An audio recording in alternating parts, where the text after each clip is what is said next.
Welcome to the 11th episode of Dreamers and Doers. And today I'm with Kaushik. So you were introduced to me by Kirsty Carr, with whom I did an interview also, episode number 7, if I recall well. And so thanks, Kirsty, for the intro, because you're probably one of the most interesting men, honestly, I've ever met. Really? Well, we'll talk a bit about you. So can you tell a bit about your story and how you came into neuroscience, some of the experiences you've had that are amazing? Yeah, so how I came into neuroscience, that's quite a whirlwind of a tour, actually. My background, like when I first started studying, was in animal behavior, and I was a biologist, and I had no interest in neuroscience. And while I was studying animal behavior, I loved it because I could go on a lot of field trips and be in nature a lot. That's where I felt quite a bit at home. And that was amazing, but I had an experience while I was in the highlands of Papua New Guinea. And this experience led me to dive very deep within myself, because I won't go into full details about it. It's actually in my book, Hidden World. One of the chapters exposed this in quite a lot of depth. But after that experience, which I would call a near-death experience, I became very fascinated by human consciousness. And the only starting point for investigation, I thought, was neuroscience, because that looked at the brain. And back then, that was 8 years ago, I thought that would be a good place to start. So that's what led me into neuroscience. Can I ask, is it too personal, what's your near-death experience? It is a bit too personal. Maybe later in the talk I might share a bit more. But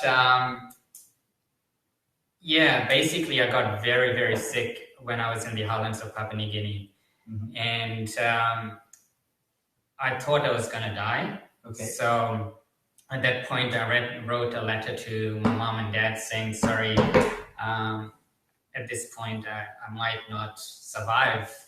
And of course, up in the highlands, there are no hospitals. I was in a village. And just to give you an idea of how remote this was, I took a military aircraft from the lowlands called Jayapura, and it flew us over this enormous valley. And this valley the mountains are so high that it's supposed to be snow-capped. But because Papua New Guinea lies on the equator, it's actually, it's green. So trees are up in the highlands.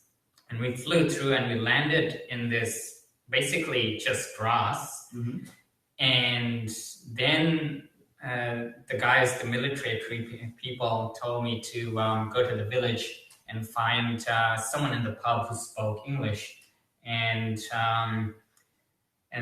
this aircraft was pretty small. We had about 15 people seated on it, all with AK-47s and just a random Indian dude. And it was pretty funny. But then that threw my luggage out of the plane, and I put on my backpack and I walked into this village. There was no civilized structure in this village except for a pub. And I walked into this pub and found a guy. He was mid-50s and he spoke English.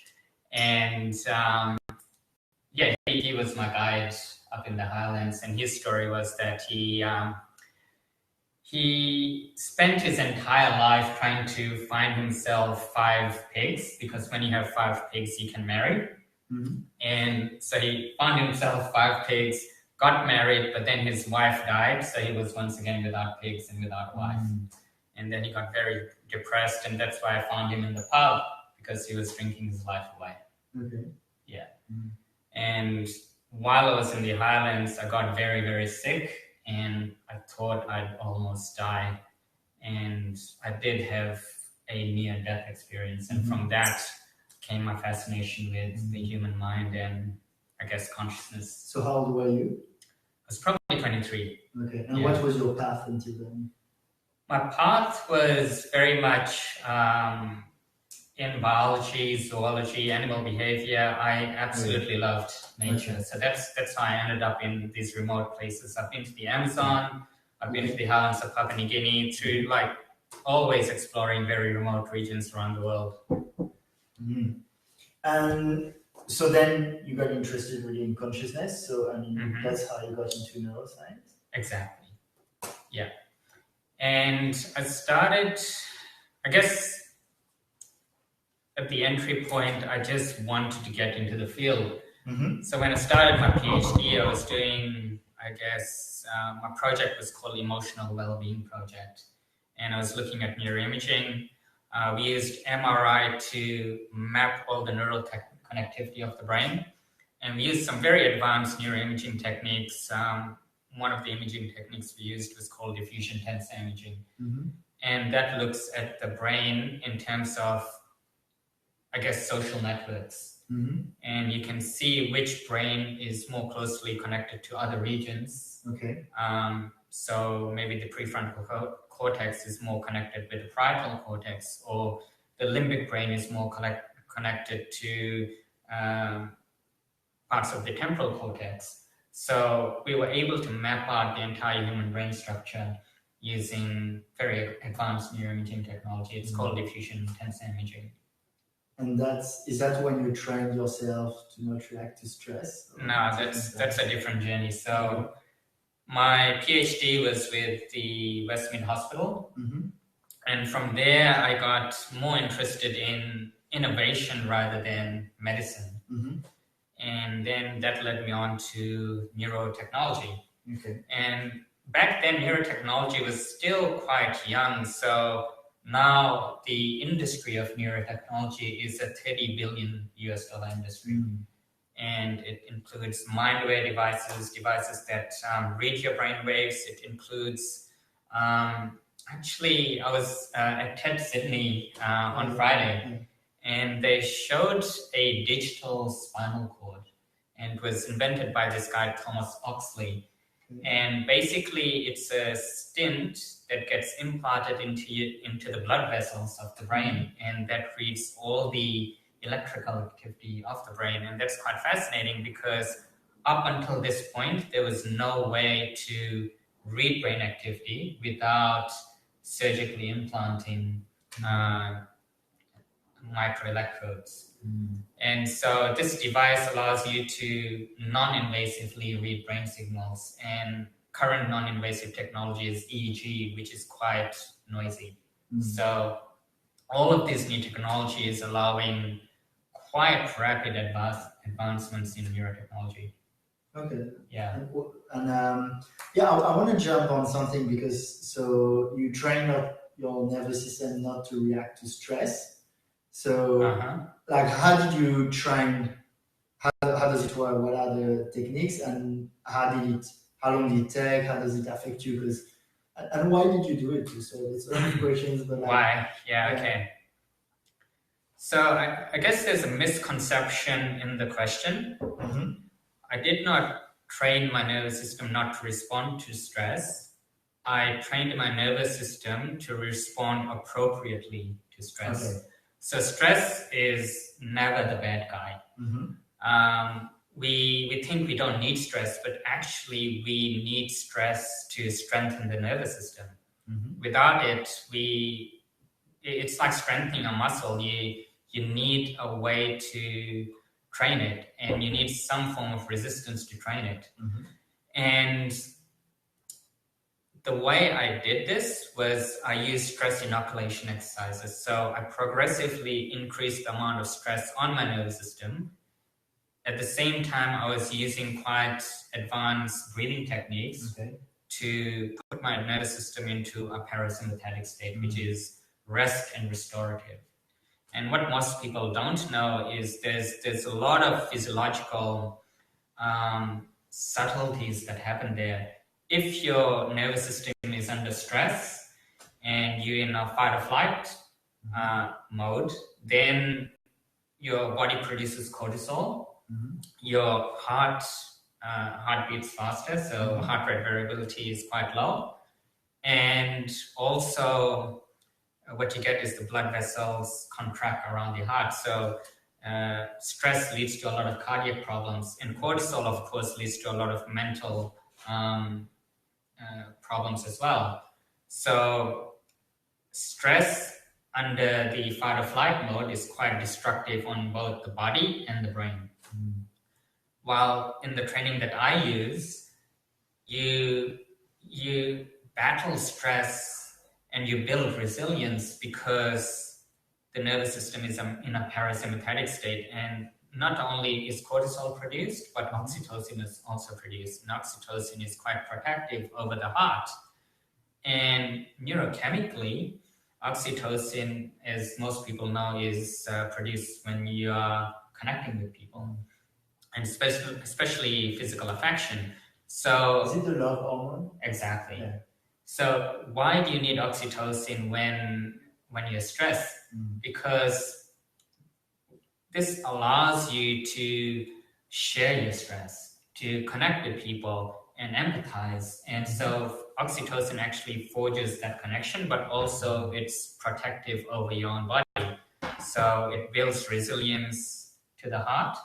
And oxytocin in the brain is a neuromodulator. So if you look at neurotransmitters, they are very short latency. So serotonin would just appear, dopamine, it'll appear and then disappear, while oxytocin stays in the neurochemicals of the brain, and it promotes stronger connections. So as a protective chemical, this is exactly what you need, and you can't produce oxytocin when your body is in fight or flight, and that's another way of saying that you can't love in a hurry. Okay, beautiful. So thanks, Kirsty, for your question. I just have one question before, but everyone, if you want to ask questions, go for it. And I'll just have, because we talk about stress and the nervous system, so at the moment I'm trying the Wim Hof method that got quite popular, which consists a bit in training your nervous system to withstand the cold and has these attributes around especially boosting your immune system. So, what do you think of the Wim Hof method? I think Wim Hof has done so much for science in general. Because of Wim Hof, we have this new area of science, the neuroimmune endocrinology. So, I mean, that's a big word, but Wim Hof single-handedly has done so much in terms of new exploration in science and human potential. But at the same time, it activates the sympathetic nervous system. So his breathing techniques causes the nervous system to go into fight or flight. If you think about the fight or flight state, it's only meant for acute durations. So it's never meant to be prolonged. But the Wim Hof practice is a daily practice. And that is never good on the nervous system. So I've done a lot of studies in this.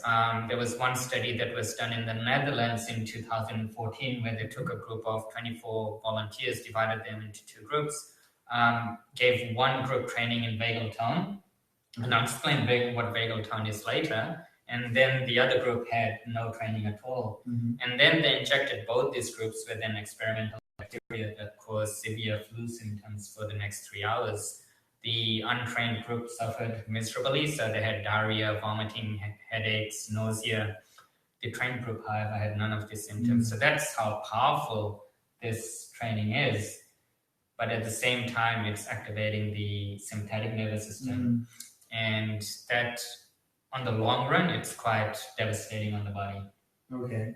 And even though, because doing this program, there's a lot about loving the cold. So when you go in the cold, you're training your body, but also especially your mind to love the cold and not go there like, So is that still a fight or flight situation? If you trying to be in the cold and smile and be, that gives me energy and life. That is a lot of willpower. And if you look at Wim Hof's journey, he was using cold therapy to get out of his depression. His his wife died, and he got very depressed. And in order to use that much of an emotional charge, that can't be good for the nervous system. So it's that called as a bit that drug-like. So sometimes when I have a really cool child, I'm sad, and I'm outside, I'm like euphoric. It's like, oh, absolutely. Cold therapy in itself is enormously protective over the body. So the idea being, use the breathing to bring the nervous system into a parasympathetic state, be calm and relaxed, and then enter cold water. And cold water naturally elicits the mammalian dive reflex.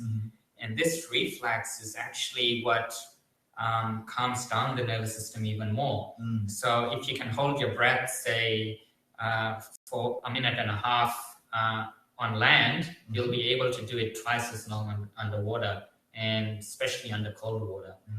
And that even means that if you exercise underwater, your heart rate will slow down even further. So do you think usually you can hold your breath longer in cold water? Exactly. Okay. And so cold therapy is very, very good for the nervous system. But you got to look at it in the scheme of things. There's hydrotherapy and there's cold therapy. And this elicits the mammalian dive reflex, which is actually very protective over the nervous system. If you activate the sympathetic nervous system, you're doing two things. One is you're giving conflicting information to the body saying, I love cold, but then you're actually charging it up into fight or flight. That's conflicting. Okay. So for me, it's all about finding harmony within the body rather than giving it mental and physical dissonance. Okay. I'll jump to Christy's question. So sorry, Kirsty's question. So can you take us through the process to access non-cognitive intelligence? So first of all, let me define non-cognitive intelligence, because up until this point, no one has actually talked about non-cognitive intelligence. I came about this because a lot of what I was doing was the most creative sides, the most creative elements of what I was doing was coming from a space of no thought. And I trained my nervous system to operate from this state. And when in this state, I was able to access non-cognitive abilities, things like instinct and intuition, things that we don't often talk about and we don't even train. The only time people enter these states is when there's some form of accident. They access it quite haphazardly. So I was thinking, if I can bring my body into a parasympathetic state, then I can start to access organ-related information. So when people talk about gut instinct or intuition of the heart, these are organ-related information. And you can only access this when the body is in a state of harmony. So when the body is in a parasympathetic state, what you also have is homeostasis. And that's when all the organs are working synergistically together. And that's when people often refer to as flow or being in the zone. Like flow is the mental equivalent of that. Okay. So flow is a state, and flow is when all your neural networks are working synergistically together for the benefit of this moment. So in terms of neural networks, your sensory motor cortices, your emotion memory, all the neural networks are working together. And in neuroscience, we call this neural binding. So that's when we have the brain in the gamma wavelength and all your brain networks are synergistic. You can mask that. Exactly. Yeah. So on the other end of the spectrum, you have schizophrenia. And schizophrenia is when neural binding fails and neural networks aren't working together, they're under competition. And that's when people find hallucinations, or they have auditory hallucinations or visual hallucinations. voices talking to them. They don't know which voice is theirs. So on the very other end of the spectrum, you have when neural binding actually fails. And on the other end of the spectrum, when all neural networks are working together, we call that flow. Okay. Yeah.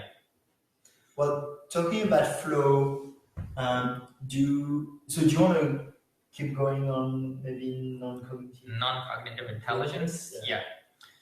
So, and how you got into it, and maybe tips to access it.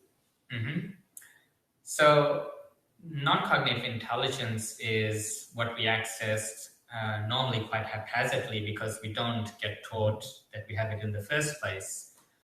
And so in my training programs, what I've done is I've developed tools and techniques that allow us to access this consistently.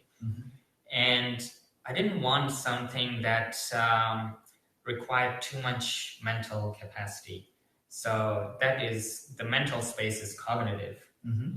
And we already live in a very cognitively heavy world. We are chronically thinking. And that is causing a hijack of our other talents and abilities.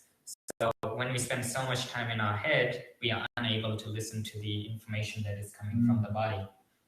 So in order for my techniques to work, I didn't want to add more weight or more load to our cognition. So in order for these techniques to work, I needed it to be autonomous. So what's autonomous? First of all, it's our autonomic nervous system. Autonomic means the information that comes by itself. So one of the examples is instinct. And instincts happen by itself. For example, if I touch a hot plate, my hand will instinctively come off even before I felt that was painful. So that's instinct. And the beautiful thing is that when you can reveal these instincts, then you can also train them. So I started exploring different instincts, and breath is also an instinct. If you try to hold your breath, the instinct actually causes diaphragmatic spasms and causes the gag response, and you actually can't withhold your breath. So I started pulling out all the different instincts and training them. And that involved exposing our senses, multi-sensory training, sensory deprivation training, and a lot of conditioning for the nervous system using pain, fear, and stress. So there's a lot of ways to elicit instinct. One of the best ways is to use fear, stress, or pain. And so you talked a bit about chronic thinking. Do you think that's, well, I think I know the answer, but do you think it's a big problem that there's so much, like people overthink too much and to relying on the head and the cognitive part? Yeah, exactly. And I feel we've glamorized the brain so much, and we think that these two lobes, the left and right hemisphere, is the holy grail of our evolution. But in fact, I think there's more intelligence in the primitive parts of the brain, and we dismiss this intelligence and we call it the reptilian brain. And I think that's a very huge misconception, because the reptilian brain has had a far more longer time to evolve in terms of the evolutionary timescale than the two cerebral hemispheres. And we spend so much time actually reinforcing the thinking side. And if you think about it, our nervous system for most people is under fight or flight. And the way the brain works is that multiple neural networks are competing against each other. And this reinforces those networks because neurons that fire together, wire together. So if I'm in a fear-based thinking, those networks get reinforced. And because we live in a society of fear-based thinking, this has become the norm in society, and everyone thinks, oh, I must always be thinking because everyone else is thinking. I must be going ahead in life. I must be looking for things. I must be seeking meaning. I must be doing. And that is exactly. And so this fight or flight means that in this moment, what we're actually doing is resisting it or fighting against it. And that comes out in all aspects of our psychology. So even if we're having a conversation, if what I say threatens you, you either become defensive or aggressive, that's fight or flight, or you'd freeze, you go into a catatonic state and you're protecting your organs. So it all comes out in our psychology, and it comes out in all forms of our behavior, decision-making, relationships, all aspects of our behaviors. So chronic thinking has hijacked us from our evolutionary advantage. I just have a question, because you were defending kind of the reptilian brain. Exactly. But for example, like when you meditate, there's been some studies showing that it actually increases the size of something like the prefrontal cortex increases and shrinks the amygdala, which is part of the reptilian brain. Absolutely. And so to me, the idea when you do meditation is actually to reduce that reptilian brain, because in my head, the problem, and maybe that's wrong, but is the reptilian brain, because it's like I have that reptilian brain that gets, so evolution designed it to be looking for danger, to be stressed easily, because that's how it survived as a hunter-gatherer. And that reptilian brain that I inherited is not adapted to our life today. And so I want it to be less powerful.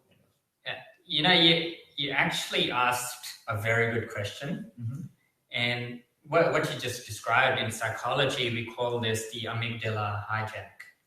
And that's where in psychology we say, okay, the amygdala is hyperactive and it's causing a lot of emotional reactions.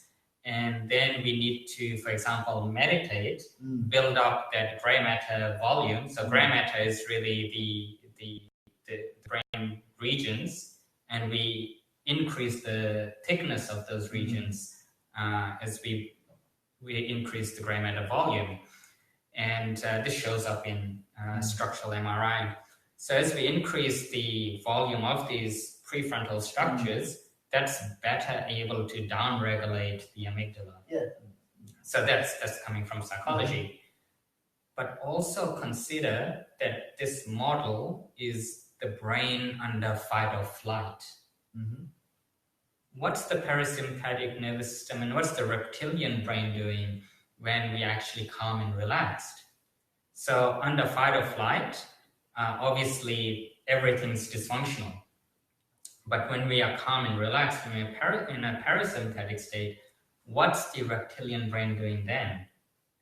And so not only have I mapped out the entire mind-body connection, the systematic mapping of all the organ information, systematic mapping of the subconscious, but also what's happening in our cognition.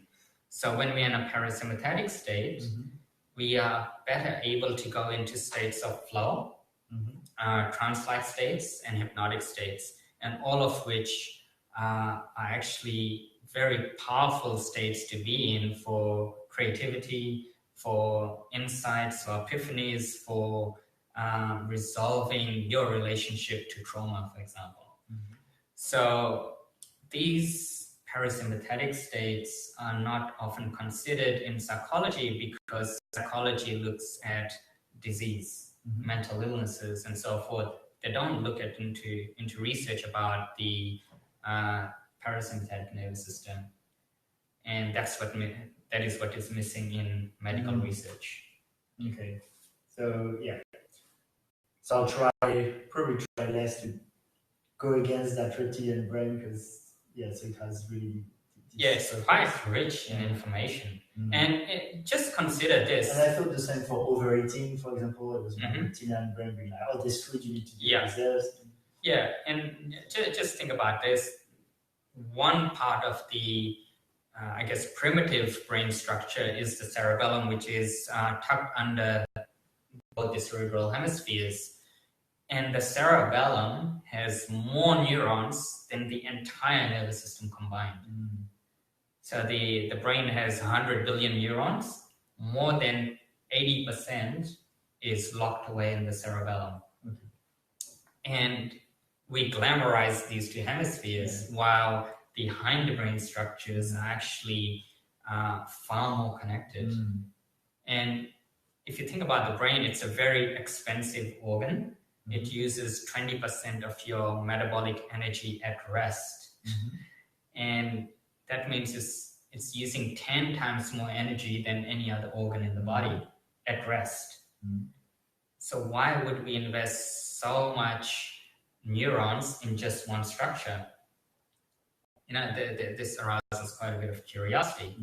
So what I'm saying is that there's so much more intelligence in the hindbrain structures, in the midbrain, in the reptilian brain than what we consider the glamorous part of. So if we learn to tap into these parts, we'll access, let's say, more intelligence. Exactly, and this is what I call non-cognitive intelligence. Well, talking about this state of flow, there's a pretty fun story, which is how you wrote this book. So that's Kaushik's book. I've just finished it actually, and I really loved it because that was interesting because I usually read pretty heavy books, pretty structured about personal growth in general. And I'm a pretty heavy guy, and reading this book was very different from what I would usually read. And it was like story, like a bit poetic, and that really a lot of these stories really resonated. And I could feel you were saying where you say it talks to the heart. So I really liked it. But the story of how you wrote it is really interesting too. So you wrote it. You spent 3 months in a cave in Thailand. Close to 2 months. And I was on that. So I was in Thailand, living in a small remote island. On this island, there was no roads, no cars, no shops. So this side of the island was completely free of all the mechanical things and all the Wi-Fi and it was free of technology. So it created a very serene environment for me to escape. And being so close to nature amplified my flow. And the last part of it I actually wrote while living in a cave. And this cave was enormous. And it was, you can watch the video that actually today, this time last year, I announced the launch of my book. So it's just coming up to the first anniversary of the launch of my book. I don't have candles. So the last part of it I actually wrote in this phenomenal cave, and that was thanks to a guy, Richard, and he was kind of like I call him the white wizard, and it's quite miraculous how we formed a very close relationship because he was also a writer. And while he was away, he said, "Why don't you look after my cave?" And this was the perfect environment for me to go even deeper into my writing, because while living in this cave, I was completely isolated. The cave was made out of crystals. So I had to look around. I'll see crystals embedded in the rock. I'll look around and I'll say, wow, that's black tourmaline. There's rose quartz. And that meant that when I slept in the cave, it was like sleeping inside a giant crystal. When I played my guitar and my voice resonated off the walls, it was the most exquisite experience. And every night in the cave was also quite magical. I'd see flying sort of fireflies which lit up the cave like the stars at night. So every moment became the most exquisite time to be alive. And apart from that, being so close to the natural rhythm of the land meant that all my patterns began to change. My sleep cycle, for example, and my food eating habits, everything started to change. So what was your sleep cycle when you were in the cave? So just briefly to understand what would be a more natural sleep cycle. So I'd always collect firewood and I'd light it at night. First of all, it's really fun making fire. And second, I needed some form of light source in the cave. So the fire lit the cave, and the flames were like dancing over the walls. And so I'd light fire, and about 8 o'clock I'd crawl into bed, which was just a thin mattress. And I'd sleep until about 2 a.m. and then without fail, I'll wake up around 1:30 or 2 a.m. because ideas were flooding into my head. So I'd wake up and I'd start writing. If I didn't do that, I wouldn't be able to sleep. And once I've written down all that was coming through, I just tuck into bed again. And then in the morning, I'd wake up to sunrise at 6.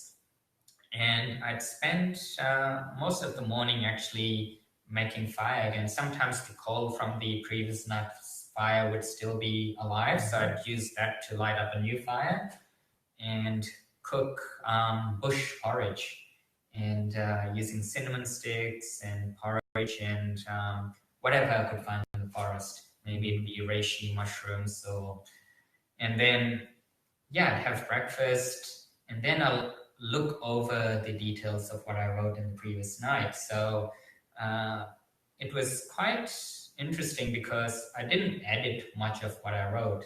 So the book itself has been written from a dream state. And I needed to do that because before I began writing this book, I made a choice that I'd write from a space of no thought. And the moment thought would arise in my mind, I'd stop writing. And that's a concept, I guess, is pretty hard to grasp for most people who would think to write a book, you'd actually have to think a lot.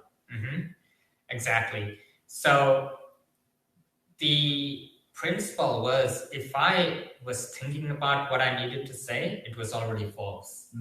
So I needed information to come from somewhere much higher than myself. And I didn't trust anything I knew.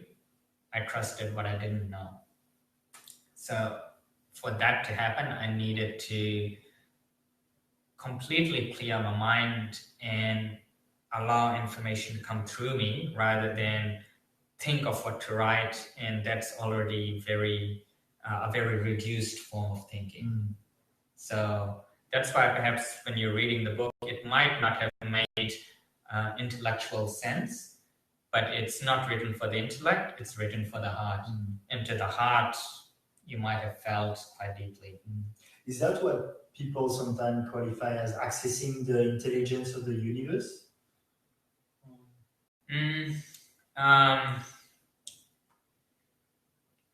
Perhaps. I don't know. Yeah. I tend to avoid like receiving information, that you don't already know. So you have the... Yeah.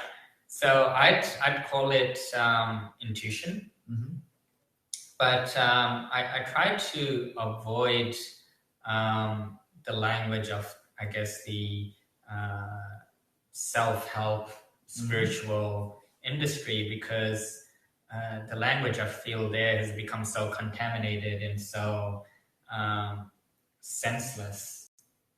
And I try to back up everything I say through science.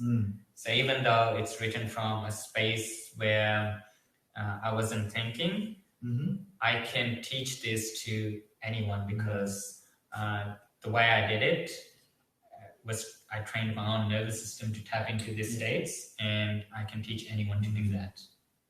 So, and that's really cool because, like, I find there are often a lot of people when they talk about spiritual things, they tend to try to not explain them and try to sound mysterious, which is, I think, sometimes a bit like, you know, a need people have for significance because they've been hurt or been like no one can understand me. So, I mean, I find that's really cool because I find it rare sometimes to find that combination of science-driven and pretty also a bit, would you call it spiritual influences? Yeah. So at the beginning of this interview, I said I had a near-death experience. And in order to explain that, I studied neuroscience. And neuroscience has given me the language to explain things that I was unable to comprehend. So that's a very powerful combination because often, as you can see from the book, I don't try to prove anything. I don't try to explain. A lot of people in this sector have had experiences, but they're speaking from a wounded heart. And that's making up majority of the self-help and spiritual industry. Everyone, and in fact, those who are the most wounded speak the loudest. And that's become the benchmark for this industry. I did not want to come from that space. And so I've completely left out anything that would engage the intellect or create emotional arousal, for example. Instead, the truth, the meaning, the purity of the words strike you far deeper. And I don't know if you felt that while you're reading the book. Yeah, definitely. Yeah. So it's written in a very different language. It's, I guess, written in the language of the heart, and it is written for the soul. And that's why it's called the inside story of the soul. Yeah, I tell you, it was like when there were these stories, like, you know, it was really resonating. And it's like, those kind of deja vu almost that you can feel when you read the book. So that was really cool. Yeah. If you have questions, because we'll end soon, because it's already been 46 minutes. So Rice asks, Kaushik, where would you prefer we purchase the book? If you are in Australia, you can purchase it from our site. That's probably the cheapest available source. And the website is in the description of the live. Yep, we can post it there as well. And another way you can do it is if you share this video, one lucky person will get a free copy of my book. So that's nice. Yeah. So if you share it, if you share this video, you might be lucky and you'll get a free copy. So you can purchase it from the site. If you're watching elsewhere internationally, you can get it from Amazon. And also let us know where you're watching from as well, because that's quite interesting. And there's Amazon UK and Amazon US, which is where most of the sales has been coming from. If you have questions, go for it because we'll finish soon. But I want to talk to you about. So you talked about being able to train people to. How would you say it? So it's not really to control your nervous system. Exactly. So for me, because I train non-cognitively, there's nothing that I can teach your mind. Instead, I train the nervous system. Okay. And the way you train the nervous system is through its instincts. And I love training instincts because, first of all, it's autonomous. It happens by itself. You don't have to think about it. Second of all, it's fail-proof. So it will always have the same outcome. So in that sense, it's hardwired into your own biology. And you know exactly what will happen. And thirdly, it's foolproof, because once the nervous system understands it, you don't have to worry about it. You don't have to be self-aware. You don't have to practice it. So it's a strategy-free approach. I don't use any psychological strategies. I don't change your story or go into past life experiences or say you should reframe this, change your relationship to that. All I do is I shift the nervous system, and the rest is taken care of. Through breath, maybe, right? Through breathing, yes. So breath, because, and here's probably the most powerful information in this whole live video. Breath is intrinsically connected with your heart. And the heart is like the brake mechanism of the nervous system. For most people, whatever happens in the environment will change their breathing and therefore their heart rate. And in that case, it's like driving a car with your foot on the pedal and the brake doesn't exist. And so you're trying to control this car, and you're on a wild ride. There's no way to control it if your foot is just glued to the accelerator. With the training that I provide, I show you the brake mechanism. And for most people, meditation or other practices provide a solution, but it's like the brake mechanism is working maybe 20-30% of the time. When you need it the most, it doesn't work. So meditation is great. You might sit in a beautiful room, light your sense sticks, have your candles going, but is real life like that? You know, how often do you see a monk working to pay their bills, you know, in a relationship, going through all life struggles outside the monastery? So all these techniques work in theory, but in real life, they often fall short. I mean, there's still some like CEOs or like people who are like quite, let's say, busy and have family life and have companies to deal with that rave about meditation that help them. Yeah, of course. But what happens when I provide you with new information and something that works better? Do you stick to what you already know, or do you adopt new information? I'm not saying, I'm just saying, I think, like, to me, I still find real application of meditation in like work situation, in like, you know, in like stressful environments. But the fact that there could be something better, I'm very open to it. So I'm pretty excited about it. If you think about the brain and head hacking into the nervous system, I go into this whole concept of mapping the mind-body connection. And for most people, they operate at one of 8 levels. They operate at level 8, which is time-based thinking, which is goal-directed behavior, strategic thinking, making choices, all the planning and, I guess, strategic logical thinking that comes with it. So that's level 8 of information processing. If you tap a level deeper, we call that in neuroscience the default mode network, and that's all the background activity of the mind. And when you meditate, you observe this background activity. And for many, when you bring awareness into this activity, it's quite, it goes on an active spiral, and then you observe, oh wow, like this is what's been happening in my mind, and so you can pull back a little bit. But it doesn't go to change the root cause of this form of thinking, which is fear-driven.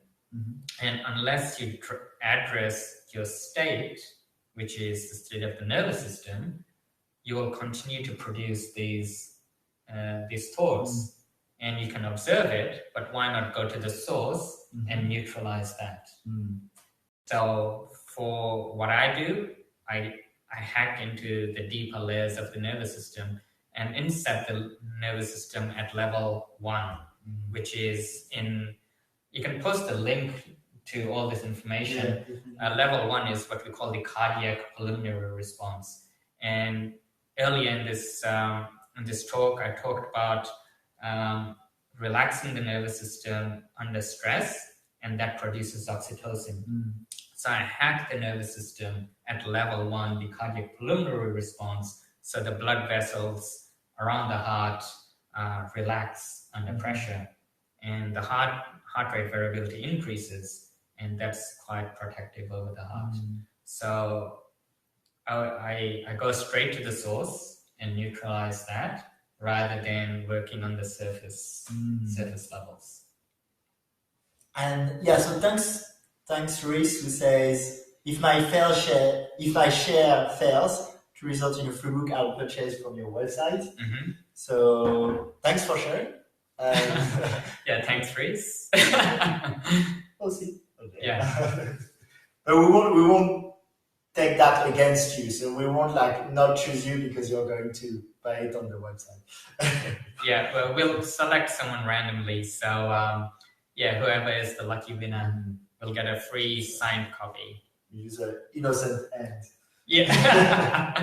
Yeah. Just about this training, is that what you put together in the online program? Yeah, exactly. In the online program, first of all, it's divided into 3 modules. Module 1 is preparing the nervous system and talks about the biology of breath. Module 2 goes into training it. And module 3 is about accessing higher forms of intelligence. In the non-cognitive space, you have intuition, you have instinct, and various states of the parasympathetic nervous system, which are flow, hypnotic states, and trance-like states. So I go into all of this in my online program. Yeah. And you agreed to do a little discount for the unlocked members. So I'll put a link for the online program if people are interested. I'll personally do it probably in about 2 months. I thought that I have a lot of things at the moment, but I'm really excited about doing it soon. But I'll post the link, and you give a special discount to unlocked members. For unlocked members, I'll give a 15% discount. And that's which is 35 Australian dollars. Yeah, a $35 discount. On the online program. Nice. And the program is called Train Your Nervous System, and it's on my website as well. I'll put the link definitely. I think we do have anything else we want to do. No, I think we've covered a lot. I think there's a lot of science in it. But this information, I believe everyone should know, because if you have a body, you must know how to use it. And we don't get an instruction manual for our own body. And through mapping this mind-body connection and this 8 levels of information I was talking about, it is actually a user manual for your own body. And once you know, then you're liberated and you're not influenced by all the things that is trying to control you. Instead, you take back your control. So this is truly a revolution in mind-body management, and I think everyone should know about it. Well, I'm happy to help doing that with this video. It's actually been 57 minutes. I usually do 25, 30 minutes, but that was so interesting, so we had to keep going for a while. Yeah, and thanks for the opportunity, Alex. There's a lot of podcasters, but I feel a lot of them are doing really great work internationally, and I love the opportunity to be on a podcast here in Bondi. I don't think too many people are doing that. And it's a great way for, thought leaders to share their ideas. And also you do it on a very consistent basis, which I think on the long run, it'll attract a lot of really amazing people. So Which is cool. I've already had quite a few, and there's a lot of very mindful people here in Bondi Beach. Yeah. So obviously, you had so Matt Ringrose, my meditation teacher. I had Kirsty, who introduced us, intuition teacher. Thanks so much, Kirsty. I had Jess Lips, Vipassana meditator, 20-year-old, super impressive. How wise you can be at this age. Yeah. So there's definitely a good mindful community to absolutely, and it hits all levels of personal development. So if you at the entry point, then there's so many people doing yoga and meditation and provide a very a soft landing into this area. And if you want to advance more, then there's other programs as well. Yeah, I mean, don't tell me I'm from Paris. I would arrive here 5 years ago eating like macas and like thinking meditation is like really woo and and like, you know, a few years later in Bondi, I'm like, Bondi got me. So Bondi has that magic. Huh? Yeah, it got me as well. I've had 3 failed attempts at leaving Bondi. It didn't work. So, well, thanks again. That was really cool. Starting a little tradition, ending the live with a hug. Oh, beautiful. You like hugs. So I think it's coming back from Tony Robbins. It's like, I see everyone just... absolutely. We need more of it. Yeah. And that could be a topic for another discussion. About love and love in society. There's really a lot of it in Bondi too. Okay, guys, so I'll finish the live. Thanks again, Rhys, for participating that much in the live and for sharing too. Maybe you'll be the lucky winner of the book. And I'll post the link also for the online program. Thanks, guys. Thanks everyone for watching. Yeah.